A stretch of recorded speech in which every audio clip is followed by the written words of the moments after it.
साथियों नमस्कार। हमारे चैनल रमन विद्यार्थी में आपका बहुत बहुत स्वागत है। आज की वीडियो में हम लोग संदर्भ सहित व्याख्या करना सीखेंगे। संदर्भ सहित व्याख्या करना सीखने के लिए आज हम सूरदास जी का एक पद लेकर आए हैं। पद का नाम है मैया मोरी मैं नहीं माखन खायो। इसी पद के माध्यम से हम लोग संदर्भ सहित व्याख्या करना सीखेंगे। अभी आपको संदर्भ सहित व्याख्या करना बताएंगे। इससे पहले हम लोग इस पद को पढ़ लेते हैं। बहुत ही प्यारा पद है, आप लोग सुनेंगे तो आपको भी आनंद आएगा। पढ़ेंगे। मैया मोरी मैं नहीं माखन खायो, मैया मोरी मैं नहीं माखन खायो। भोर भयो गैयन के पाछे मधुवन मोहि पठायो। चार पहर बंसी वट भटक्यो सांझ परे घर आयो।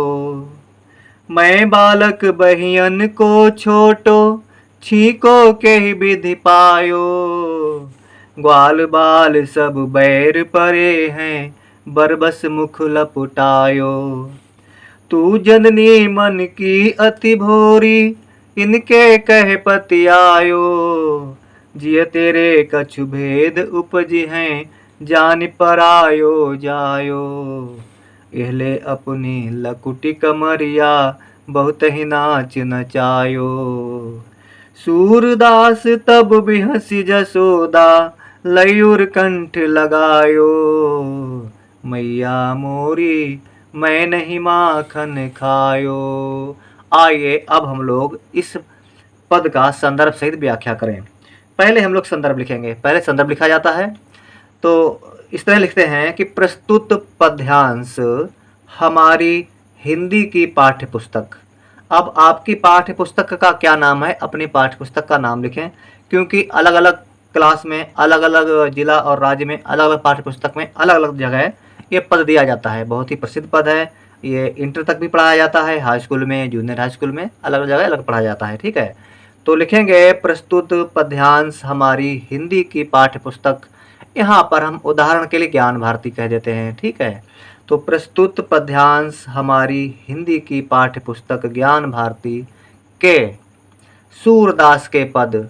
आपकी पुस्तक में किस नाम से पाठ है, उस पाठ का नाम लिखें। सूरदास के पद नामक पाठ से लिया गया है। इस पद के रचयिता सूरदास जी हैं।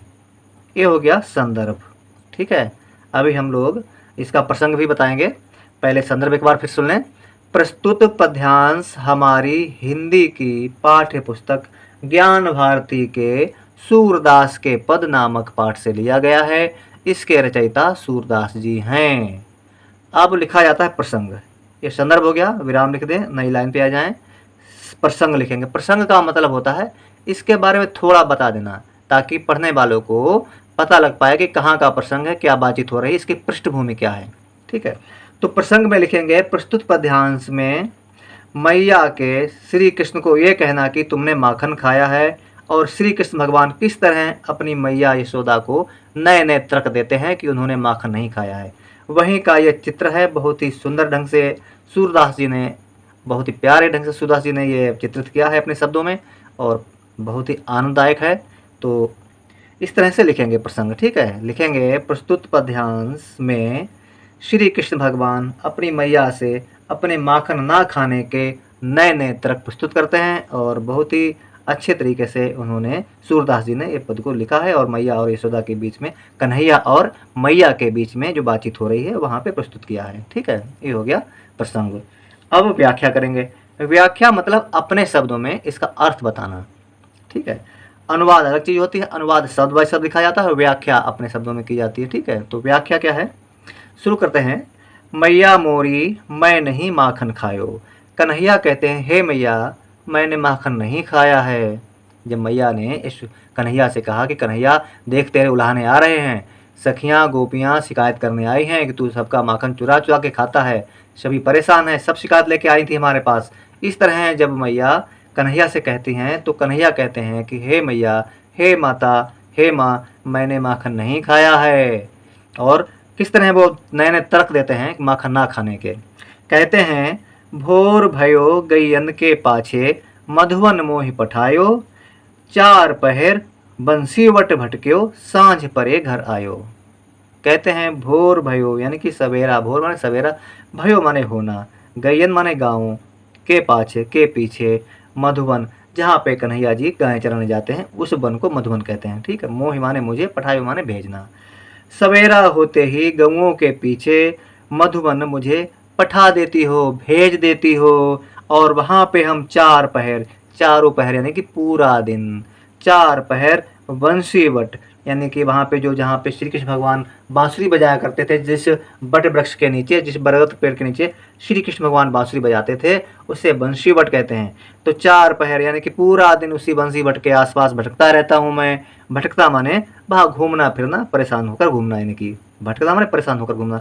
वहाँ मैं परेशान होकर घूमता रहता हूँ और शाम को घर आता हूँ। चार पहर यानी कि चारों पहर पूरा दिन बंसीवट के आसपास मैं घूमता रहता हूँ और शाम को घर आता हूँ। तो हे मैया, मैंने माखन किस समय खा लिया? आप फालतू में यानी कि आप ही बेकार ही मुझे दोष लगा रही हैं। मैंने माखन नहीं खाया है। भोर भयो गैयन के पाछे मधुबन मोहि पठायो, चार पहर बंसी वट भटक्यो सांझ परे घर आयो। हे मैया, आप मुझे सवेरा होते ही गैयों के पाछे मधुबन में भेज देती हैं और मैं चार पहर यानी शाम तक पूरा दिन बंसी वटुसा बरगद के पेड़ के आसपास भटकता रहता हूँ और शाम को घर आता हूँ। तो ये पहला तर्क हो गया। अब आगे देखिए श्री कृष्ण भगवान मैया से किस तरह नए नए तर्क देते हैं। आगे कहते हैं, कन्हैया कहते हैं, मैं बालक बहियन को छोटो, छींको के विधि पायो, ग्वाल बाल सब बैर परे हैं, बरबस मुख लपटायो। मैया कहती हैं तुमने माखन नहीं खाया है तो ये तुम्हारे मुंह में कैसे लगा है। उसी पे कहते हैं कि देखो मैया, मैं बालक हूँ यानी बच्चा हूँ, बहियन को छोटो मेरी बाहें छोटी हैं। मैं बालक, मैं बच्चा, बाहों का छोटा, मैं बालक, मेरी बाहें छोटी हैं। और छींका कितने ऊंचे पे लटका होता है। छींका कहते हैं वो रस्सी का बना हुआ एक झूले जैसा, जिसमें बर्तन रखा जाता है। उस बर्तन में खाने पीने की चीज़ें रखी जाती हैं। आप लोगों ने रियल में ना देखा हो तो फोटो में तो आपने जरूर देखा होगा। छत के सहारे से लटका होता है। ठीक, उसे छींका कहते हैं। ठीक है। तो मैं बालक, मेरी बाहें छोटी हैं और मैं उस छींके तक कैसे पहुंच पाऊंगा? मैं छींका कैसे पालूंगा? कई विधि, कौन सी विधि से, कौन से तरीके से? कई माने कौन सा, विधि माने तरीका, पायु माने पाना। कौन सी विधि मैं उसे पा सकता हूँ? ग्वाल बाल सब बैर परे हैं, बरबस मुख लपटायो। और ये मेरे ग्वाल वाल है ना, ये मेरे साथी, ये सब मुझसे बैर मानते हैं। ये मेरे मुंह में जबरदस्ती इन्होंने लगा दिया है। मेरे मुंह में जो माखन लगा है ये जबरदस्ती इन्होंने मेरे मुंह में लगा दिया है। बरबस माने जबरदस्ती, मुख माने मुंह में, लपटायो माने लगाना। ग्वाल बाल, मेरे ग्वाल बाल जो हैं, सखा जो हैं हमारे, जो ग्वाल बाल हैं, ग्वाल गैया चराने वाले, ये सब मुझसे बुराई मानते हैं। इस समय इन्होंने जबरदस्ती मेरे मुंह में लगा दिया है। सुन लीजिए फिर से। मैं बालक बहियन को छोटो, छींको के विध पायो। हे मैया, मैं बच्चा हूँ, मेरी बाहें छोटी हैं, मैंने छींका कैसे पा लिया, तू ही बता। और ये मेरे मुंह में जो माखन लगा है, ये ग्वाल बाल सब मुझसे बुराई मानते हैं। ये सारे सखी, सारे सखा जो हमारे साथी हैं, ये मुझसे बुराई मानते हैं, इसलिए इन्होंने मेरे मुंह में लगा दिया है, जबरदस्ती ने मेरे मुंह में लिपटा दिया है। और अगला तर्क सुनिए। आगे कहते हैं, तू जननी मन की अति भोरी, इनके कह पति आयो, जिय तेरे कछु भेद उपजी हैं, जान पर आयो जायो। अब यहाँ पर कन्हैया जी अपने तर्क देते देते एक बहुत ही अलग तर्क पे आ जाते हैं। यानी कि अब सीधे सीधे उनके मस्तिष्क में ऐसी बातें कह देना चाहते हैं कि मैया बहुत जल्दी मान जाए कि हे मैया मोरी, तू बहुत भोली है। हे मैया, तू बहुत भोली है। तू जननी मन की अति भोली, जननी कहते हैं माता के लिए। हे माता, हे मैया, तू मन की बहुत भोली है। तू इनके कहने पर आ जाती है, इनके कह पति आयो। तू जननी मन की अति भोरी, इनके कह पति आयो। हे मैया, तू बहुत भोली है, तू इनके कहने पर आ जाती है। मुझे लग रहा है तेरे मन में कुछ भेदभाव आ गया है मेरे प्रति, मुझे दूसरे का बच्चा जानकर। जान पर आयो जायो, पराया माने दूसरे का, जायो माने जन्म दिया हुआ, जान माने जान कर। जिय तेरे, जी माने हृदय, तेरे हृदय में कछु भेद, कुछ भेदभाव, उपज माने उपजे हैं, प्रकट हुए हैं। मुझे लगता है मुझे पराया जानकर तेरे मन में कुछ भेदभाव आ गया है और तू इतनी भोली है कि इनके सबके कहने पर आ जाती है। मुझे लगता है कि तू मुझे पराया बच्चा जानकर, पराया जना हुआ जानकर तेरे मन में कुछ भेदभाव आ गया है। अब कितनी बड़ी बात कह दी है कन्हैया ने। तो क्या होता है एक लाइन और सुन लीजिए, फिर बताते हैं पूरी बात। तू जननी मन की अति भोरी, इनके कहे पति आयो, जिय तेरे कछु भेद उपजे हैं, जान पर आयो जायो। हे मैया, तू मन की बहुत भोली है, तू उनके कहने पर आ जाती है। कहीं ऐसा तो नहीं है कि तेरे मन में कुछ भेदभाव आ गया हो, मुझे पराया जानकर, मुझे पराया बच्चा जानकर तेरे मन में कुछ भेदभाव आ गया है। एहले अपनी लकोटी कमरिया, बहुत ही नाच नचायो। अब थोड़ा नाराज होकर कहते हैं, एहले अपनी लकोटी कमरिया, बहुत ही नाच नचायो। लकुट कहते हैं लाठी के लिए, कमरिया कहते हैं जो कंबल सा छोटा कम्बल जो होता है, जो ग्वाल वाल में साथ में रखते हैं जंगल में बिछा के बैठने के लिए। तो बहुत ही नाच नचायो, यहाँ पर ये मुहावरा है। नाच नचायो माने परेशान करना, बहुत परेशान करना, बहुत नाच नचाया, बहुत नाच नचाया यानी बहुत परेशान करना। यह ले अपनी लकुट कमरिया, ये अपनी लाठी ले और अपना कमरिया ले भैया, मुझे तो तुमने बहुत नाच नचा लिया, बहुत परेशान कर लिया है, मैं तो परेशान हो गया हूँ, इस तरह कहते हैं ना। यह ले अपनी लकुट कमरिया, बहुत नाच नचायो। ये अपनी लाठी ले आओ, अपनी कमरिया ले आओ, हम ना तुम्हारा काम कर पाए, तुमने हमें बहुत परेशान करो है। ठीक है, इस तरह से श्री कृष्ण भगवान कन्हैया जी अपनी मैया से कहते हैं। अब अगली लाइन में देख लीजिए, सूरदास तब भी हंसी जसोदा, लई और कंठ लगायो। सूरदास जी कहते हैं, इस बात पर मैया यशोदा ने हंसते हुए कन्हैया को हृदय से लगा लिया, गले से चिपटा लिया। हंसकर क्यों? क्योंकि जब छोटे बच्चे बड़ी बड़ी बातें करने लगते हैं तो माता पिता को हंसी आ जाती है। यहाँ पर देख लीजिए, कन्हैया ने कितनी बड़ी बड़ी बातें कही हैं कि मुझे पराया जन्मा हुआ जान लिया है, तूने मुझे बहुत परेशान किया है, बहुत नाच नचाया है, अपनी लाठी ले, अपनी कमरिया ले।